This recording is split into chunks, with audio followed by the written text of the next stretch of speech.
Gengis Khan, cuyo nombre de nacimiento fue Temujin, es una de las figuras más icónicas de la historia. Nació alrededor del año 1162 en el noreste de Mongolia, en una época de gran inestabilidad política y fragmentación entre las tribus mongolas. Desde joven, Temujin enfrentó numerosas dificultades, incluida la muerte de su padre, Yesugei, a manos de una tribu rival. Este evento obligó a su familia a vivir en el exilio y en la pobreza. A pesar de las adversidades, Temujin mostró gran carisma y habilidades excepcionales para unir a las tribus mongolas. Logró convertirse en el líder de su clan a la edad de 20 años. Durante este tiempo, comenzó a forjar alianzas con otras tribus, ganándose la lealtad de seguidores clave mediante una combinación de diplomacia, matrimonio y fuerza militar. Uno de sus mayores logros fue la integración de varias tribus dispersas, lo que le permitió consolidar un ejército formidable. En 1206, tras una serie de batallas decisivas y una asamblea de jefes tribales conocida como Kurultai, Temujin fue proclamado con el título de Gengis Khan, que significa líder universal.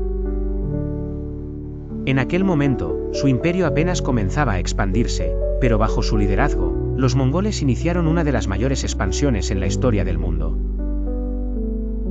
Su táctica militar se basaba en la movilidad, la sorpresa y una estrategia de terror que debilitaba emocionalmente a sus enemigos. Implementó eficientes sistemas de comunicación y organización dentro de su ejército. Gengis Khan no era solo un conquistador, también era un reformador. Estableció el Yasa, un código de leyes que aseguraba la unidad en su imperio. Fomentó el comercio e intercambios culturales a lo largo de la ruta de la seda, asegurando protección para los comerciantes. Era conocido por su tolerancia religiosa, permitiendo la práctica libre de distintas creencias dentro de su dominio.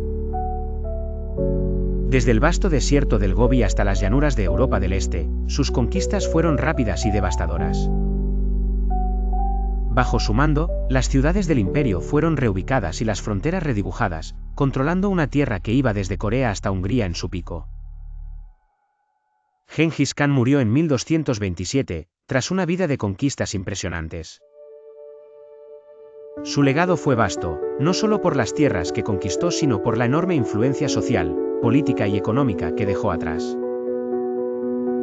El imperio mongol, fundado por él, se dividiría después en varios kanatos, gobernados por sus descendientes, los cuales perpetuaron sus métodos y dejaron una marca indeleble en la historia. Gracias por acompañarnos en este viaje épico. Si quieres más relatos como este, no olvides suscribirte y activar las notificaciones. Hasta la próxima, cuando volvamos a desenterrar otro capítulo apasionante de la historia. Nos vemos en Historia en Marcha.